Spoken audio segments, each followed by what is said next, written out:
नमस्कार। मैं हूं महेंद्र और आप सभी का द इंटरव्यू टाइम्स में स्वागत है। बात करेंगे हरियाणा की राजनीति पर। हरियाणा की राजनीति को लेकर के एक कहावत बहुत पहले से है कि यहाँ नेताओं के बारे में कहा जाता आया राम और गया राम। यानी कि नेताओं का कोई भरोसा नहीं है, कब कहाँ कौन किस पार्टी में शामिल हो जाए, किस पार्टी को छोड़ दे।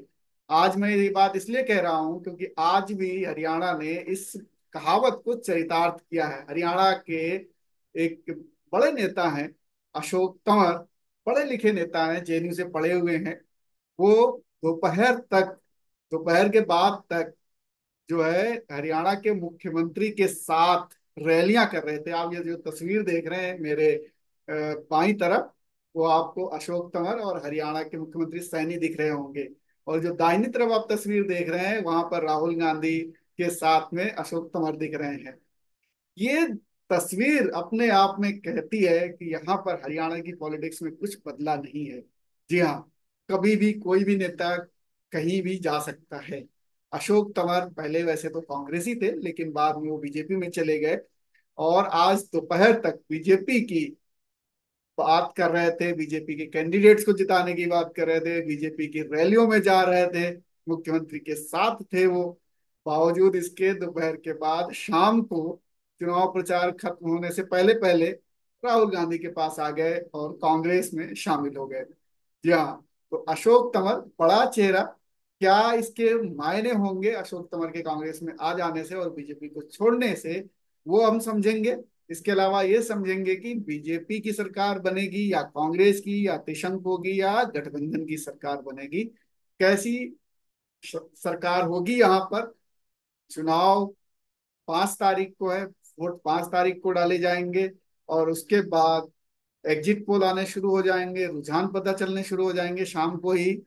लेकिन आज हम चर्चा इस बात की करेंगे, क्योंकि एग्जिट पोल और ओपिनियन पोल पर पाबंदी है, तो चर्चा इस बात की करेंगे अब चुनाव प्रचार थम गया है, क्या कुछ हरियाणा की राजनीति रही है, किस तरीके से मुद्दे रहे हैं और क्या कुछ मुद्दे हावी रहे हैं, और अशोक तंवर का क्या कनेक्शन है, सरकार आने वाले समय में किसकी बनेगी किसकी नहीं बनेगी उसको लेकर के इस पर बात करेंगे। लेकिन 1 मिनट में ये समझ लेते हैं कि आखिर अशोक तंवर हैं क्या, इनका कद क्या है और इनका राजनीति में किस तरीके से दखल है हरियाणा में। अशोक तंवर का पुराना नाता रहा है कांग्रेस से। ये 99 में एनएसयूआई के सेक्रेटरी थे, 2003 में ये अध्यक्ष बने, 2009 में कांग्रेस के टिकट से सिरसा लोकसभा सीट से चुनाव जीते, सांसद बने।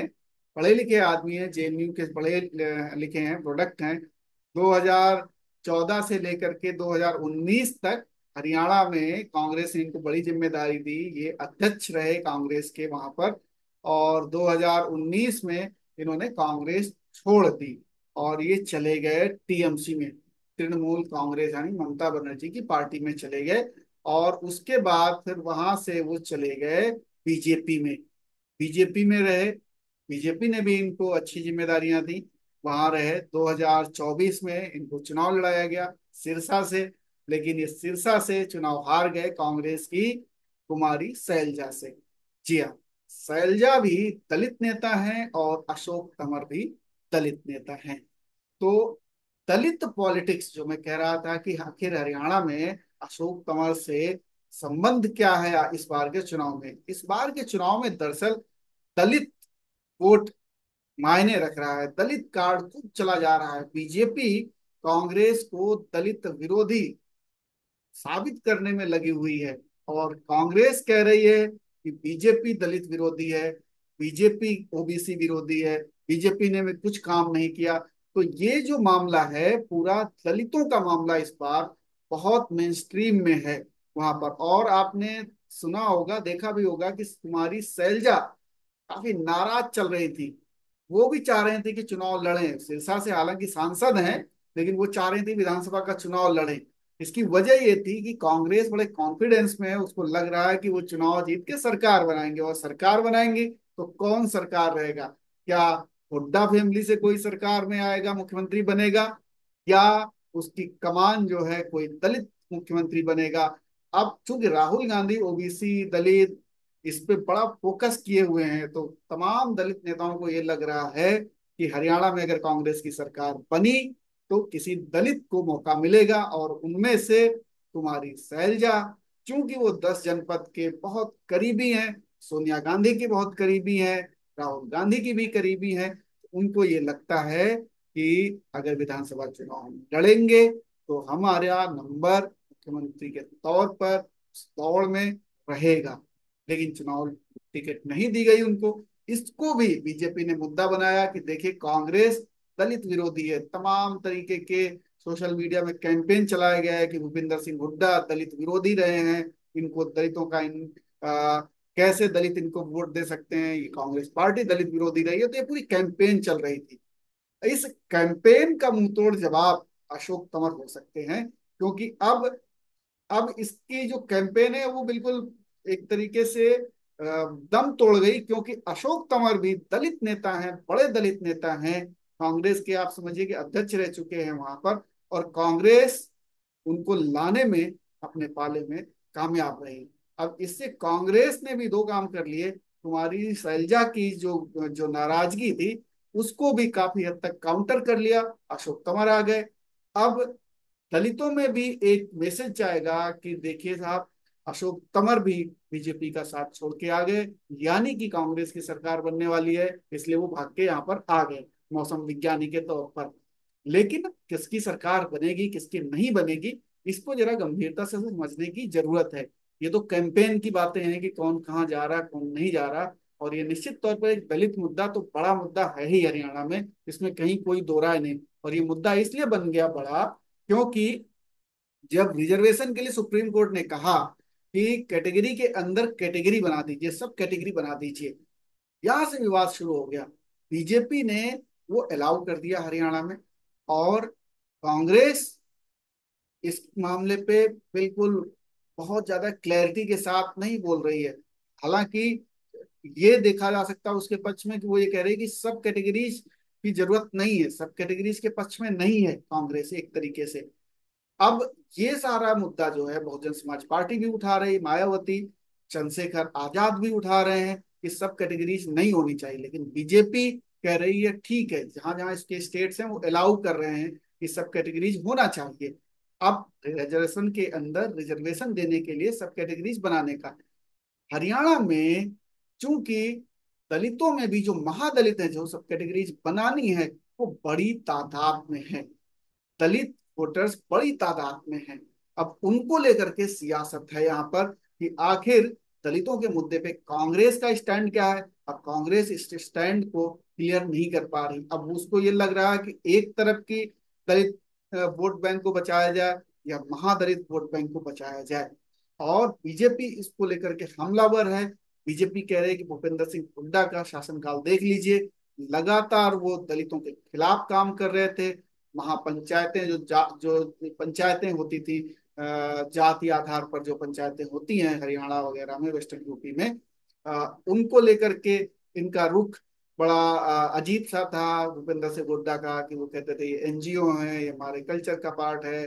तमाम क्योंकि बहुत सारी ऐसी घटनाएं होती थी कि दलितों को मारा पीटा जाता था, इंटरकास्ट मैरिजेस को लेकर के बड़े बवाल होते थे, तमाम चीजें ऐसी होती थी। तो जो ये जातीय आधार पर जिस तरीके से वहां पंचायतें होती, बड़ा वर्चस्व हुआ करता था।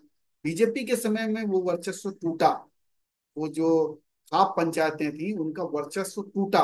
और बीजेपी इसी बात को लेकर के कह रही कि देखिए हितैषी तो हम ही हैं दलितों के, जो महादलित हैं, जो पिछड़े हैं, जिनको जिनके लिए कांग्रेस के दरवाजे कभी नहीं खुले रहे। बीजेपी कहती हम देखिए हम साथ में हैं, हमने मुख्यमंत्री भी देखिए सैनिक को बना दिया है। तो तमाम चीजें वो करने की कोशिश कर रहे हैं कि एक तरफ हम ओबीसी को भी साध रहे हैं, दूसरी तरफ हम दलितों को भी साध रहे हैं। ये मुद्दा सेंट्रल एक तरीके से कैंपेन का ये मुद्दा था कि किस तरीके से ये सेंटर में था मुद्दा कि दलितों को हितैषी कौन सी पार्टी है। अब दूसरी बात आती है कि एंटी इनकम्बेंसी का क्या होगा। तो बीजेपी के खिलाफ निश्चित तौर पर एंटी इनकम्बेंसी है, ये बीजेपी भी जानती है, इसीलिए तमाम मंत्रियों के टिकट काट दिए, विधायकों के टिकट काट दिए, मुख्यमंत्री बदल दिया चुनाव के पहले। तो सारी चीजें करने की कोशिश कर रहे हैं जिससे कि एंटी इनकम्बेंसी को थोड़ा कम किया जा सके। लेकिन एंटी इनकम्बेंसी है, भरपूर है। इसी दौरान चुनाव में देखिए, आप देखेंगे कि बाबा राम रहीम को भी पैरोल दिलवाई गई, जिससे कि कुछ असर उनका भी पड़े, तमाम इलाकों पे बड़ी कोशिशें चल रही हैं।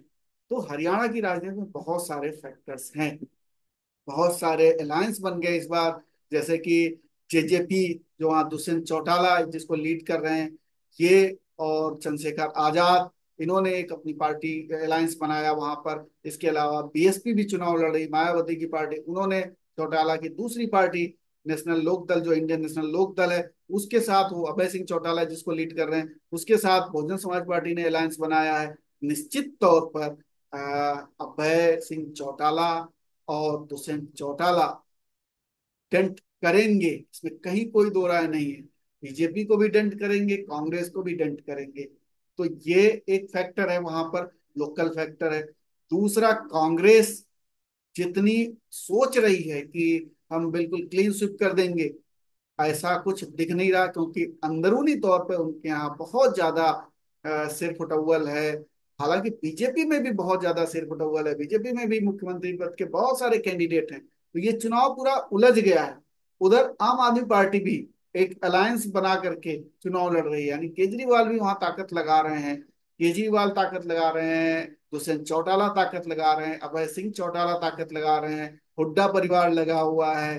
तमाम तरीके से अ, जो है वहां पर राजनीति के बिसात बिछी हुई है।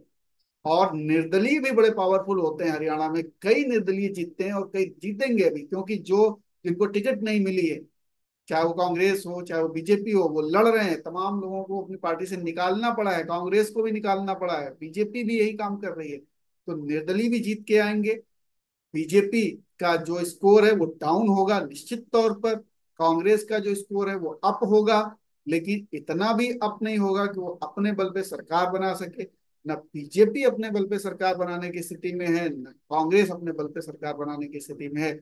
जो अभी जमीन पे हालात हैं वो देख के कहा जा सकता है। तो मेरा आकलन यह है कि इस बार त्रिशंकु विधानसभा आने वाली है। कोई दो जो बड़ी पार्टियां हैं ये अकेले दम पर सरकार बनाने में सक्षम नहीं दिख रही हैं, अगर आप ग्राउंड में देखें। और जिस तरीके से मुद्दे हावी रहे हैं, चाहे वो बेरोजगारी का मुद्दा रहा हो, चाहे वो सैनिकों वाला मुद्दा रहा हो, जिस तरीके से सैनिकों, तो क्योंकि हरियाणा में सेना में बहुत लोग जाते हैं, और जिस तरीके से अग्निवीर का मामला, बीजेपी अब उसको लेकर के थोड़ा डिफेंसिव रहती है, तो ये अग्निवीर का मामला भी हरियाणा के चुनाव में देखने को मिलेगा, किसानों का मुद्दा भी हरियाणा के चुनाव में देखने को मिलेगा, बेरोजगारी का मुद्दा भी हरियाणा के चुनाव में देखने को मिलेगा, दलित का मुद्दा है ही है, रिजर्वेशन का मुद्दा है ही। आपस में जो कहते हैं ना कि पार्टियों में भी एकमत नहीं है, पार्टियां एक साथ नहीं चल रही, कोई नेता एक तरफ चल रहा है, कोई नेता दूसरी तरफ चल रहा है। तो सारी ये दोनों जो बड़ी पार्टियां, इन दोनों में इसी तरीके का बवाल मचा हुआ है। तो इन सब को देखते हुए, इन सारी चीजों को देखते हुए, ऐसा लगता नहीं है कि कांग्रेस अपने दम पर सरकार बनाने जा रही, और ऐसा भी नहीं लगता है कि बीजेपी अपने दम पर सरकार में वापस फिर आ जाएगी।